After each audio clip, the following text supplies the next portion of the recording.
ನಿಮ್ಗೆ ಗೊತ್ತಾ, ಭಾರತದಲ್ಲಿ ಆಲೂಗಡ್ಡೆಯ ರಾಜಧಾನಿ ಅಂತ ಕರೆಯೋ ಒಂದು ನಗರ ಇದೆ. ಅದು ಯಾವ ನಗರ ಗೊತ್ತಾ? ಇದೇ ವಿಡಿಯೋದಲ್ಲಿ ತಿಳ್ಕೊಳ್ಳಿ. ಭಾರತದಲ್ಲಿ ಆಲೂಗಡ್ಡೆ ಅತ್ಯಂತ ಜನಪ್ರಿಯ ತರಕಾರಿಗಳಲ್ಲೊಂದು. ನಮ್ಮ ದೈನಂದಿನ ಅಡುಗೆಯಲ್ಲಿ ಇದರ ಬಳಕೆ ತುಂಬಾ ಹೆಚ್ಚಾಗಿದೆ.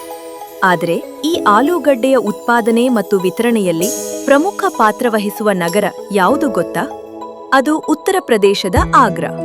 ತಾಜ್ ಮಹಲ್ನಿಂದ ಪ್ರಸಿದ್ಧಿಯಾಗಿರುವ ಆಗ್ರಾ ಭಾರತದ ಆಲೂಗಡ್ಡೆ ರಾಜಧಾನಿ ಎಂದೂ ಹೆಸರಾಗಿದೆ. ಇಲ್ಲಿ ಫಲವತ್ತಾದ ಮಣ್ಣು ಮತ್ತು ಉತ್ತಮ ಹವಾಮಾನ ಇರುವುದರಿಂದ ದೊಡ್ಡ ಮಟ್ಟದಲ್ಲಿ ಆಲೂಗಡ್ಡೆ ಬೆಳೆಯಲಾಗುತ್ತದೆ. ಆಗ್ರಾದಲ್ಲಿ ಏನು ವಿಶೇಷ? ದೊಡ್ಡ ಪ್ರಮಾಣದ ಶೀತಗೃಹ, ಕೋಲ್ಡ್ ಸ್ಟೋರೇಜ್, ಹೋಲ್ಸೇಲ್ ಮಾರುಕಟ್ಟೆಗಳು, ವ್ಯಾಪಕ ಕೃಷಿ ಜಾಲ ಇವೆಲ್ಲವೂ ರೈತರಿಗೆ ಆಲೂಗಡ್ಡೆಯನ್ನ ಸಂಗ್ರಹಿಸಿ ದೇಶದ ವಿವಿಧ ಭಾಗಗಳಿಗೆ ಸಾಗಿಸಲು ಸಹಾಯ ಮಾಡುತ್ತವೆ. ಉತ್ತರ ಪ್ರದೇಶದ ಮಹತ್ವ. ಉತ್ತರ ಪ್ರದೇಶ ರಾಜ್ಯವು ಭಾರತದಲ್ಲಿ ಅತಿ ಹೆಚ್ಚು ಆಲೂಗಡ್ಡೆ ಉತ್ಪಾದಿಸುವ ರಾಜ್ಯವಾಗಿದೆ. ಇದು ದೇಶದ ಆಹಾರ ಭದ್ರತೆಯಲ್ಲಿ ದೊಡ್ಡ ಪಾತ್ರ ವಹಿಸುತ್ತದೆ. ಆಲೂಗಡ್ಡೆಯ ಮಹತ್ವ.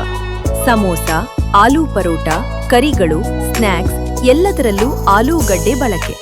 ಕಡಿಮೆ ಬೆಲೆ ಮತ್ತು ಎಲ್ಲ ಅಡುಗೆಗಳಿಗೆ ಸರಿಹೊಂದುವ ಗುಣದಿಂದ ಇದು ಮನೆ ಮಾತಾಗಿದೆ. ಹೀಗಾಗಿ ಭಾರತದಲ್ಲಿ ಆಲೂಗಡ್ಡೆ ಉತ್ಪಾದನೆ ಮತ್ತು ವಿತರಣೆಯಲ್ಲಿ ಆಗ್ರಾ ನಗರ ಅತ್ಯಂತ ಪ್ರಮುಖವಾಗಿದೆ. ಅದಕ್ಕಾಗಿ ಇದನ್ನು ಪೊಟೇಟೊ ಕ್ಯಾಪಿಟಲ್ ಆಫ್ ಇಂಡಿಯಾ ಎಂದು ಕರೆಯಲಾಗುತ್ತದೆ. ಈ ಮಾಹಿತಿ ನಿಮಗೆ ಇಷ್ಟವಾದರೆ ಲೈಕ್ ಮಾಡಿ, ಶೇರ್ ಮಾಡಿ ಮತ್ತು ನಮ್ಮ ಚಾನೆಲ್ಗೆ ಸಬ್ಸ್ಕ್ರೈಬ್ ಆಗುವುದನ್ನು ಮರೆಯಬೇಡಿ. ಧನ್ಯವಾದಗಳು.